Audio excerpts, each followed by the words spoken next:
Good evening, everyone.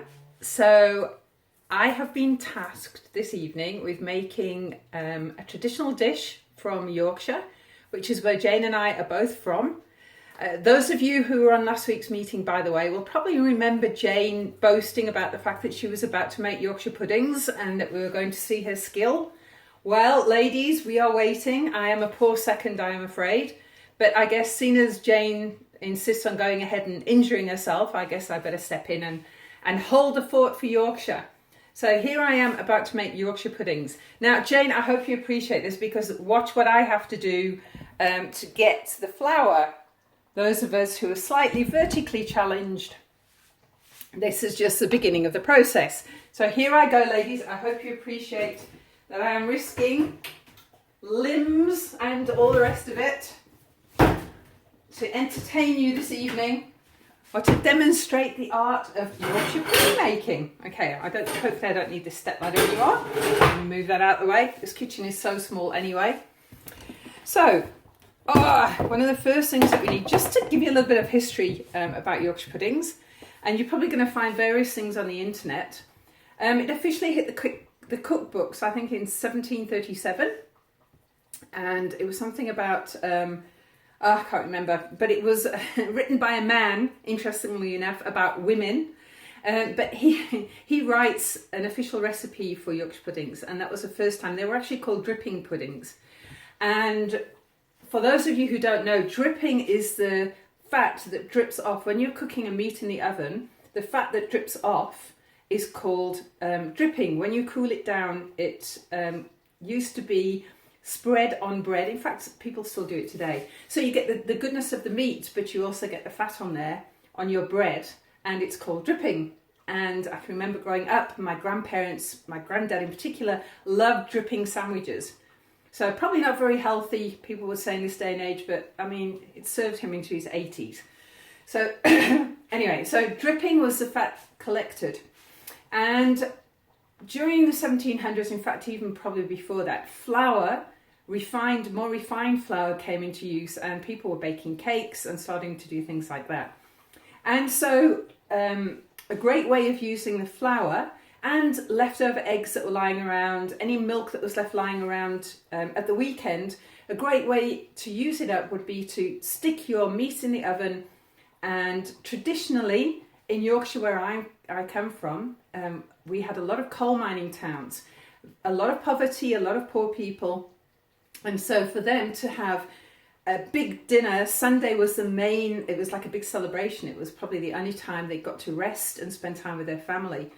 And so there would always be traditionally a big meal served on a Sunday. And there still is today in many households. Even in mine, is when I go home, I love Sunday dinner, which is often served at what we would call lunchtime. And Sunday dinner was a big affair. And if you were lucky, if you were more affluent, you would have meat. And if you were not so affluent, you could buy the dripping and you could use it to make the Yorkshire puddings and put a nice thick gravy with it, even if there wasn't much else, vegetables or whatever to fill you up. But the Yorkshire pudding was the main attraction and it would fill you up. In a more affluent area, you might serve the Yorkshire pudding first. And if you didn't have much meat around, you make sure that people fill up on Yorkshire puddings first as a starter before they tackle the meat. That way you save less meat.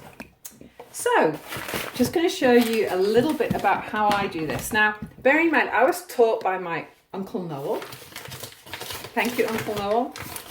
He taught me how to make Yorkshire puddings. I hope he gets to see this at some point. Grandad, as my kids call him. And I'm sorry, it's a little bit hit and miss because I'm just used to kind of making it ad hoc even, and no hogs involved. And so it's kind of a bit of guesswork. So normally I've got some lovely farm fresh eggs here from a friend of mine. Thank you, Hayley. And in this Yorkshire pudding mix here, I've got 3 eggs, 3 medium eggs. If they're large ones, I would probably only use 2. There's a little bit of salt, just a few sort of shakes of salt, not too much, pinch of salt, and about 500 mils of milk went in there, and then flour. And it's cake flour in South Africa, in this part of the world.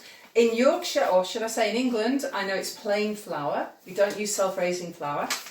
And I'm not sure what it is in the States, but yes, cake flour over here.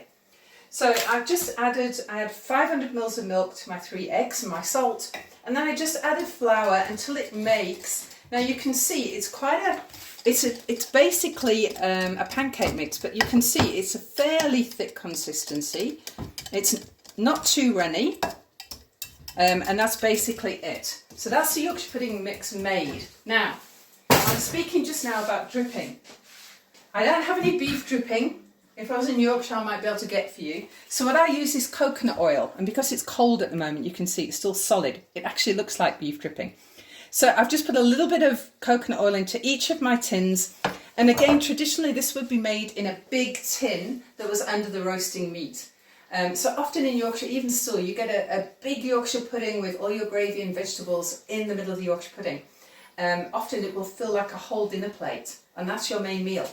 So we're making little ones today, and this is now going to go into the oven on 220 degrees Celsius, so it's a very hot oven, until it starts to smoke. So 5 to 8 minutes, something like that.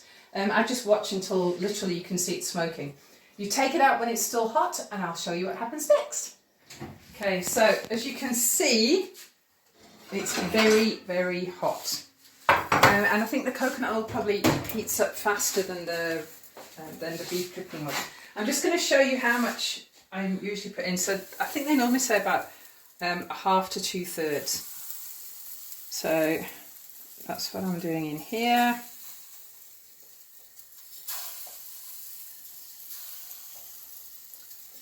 And then it goes back into the oven. Oops, that one's a bit full. It will go back into the oven.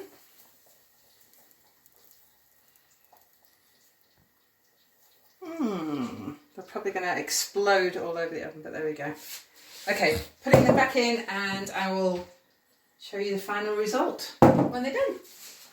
It needs to go in the middle of the oven. I'm taking it down. Okay, ladies, so I'm a bit nervous of going in there.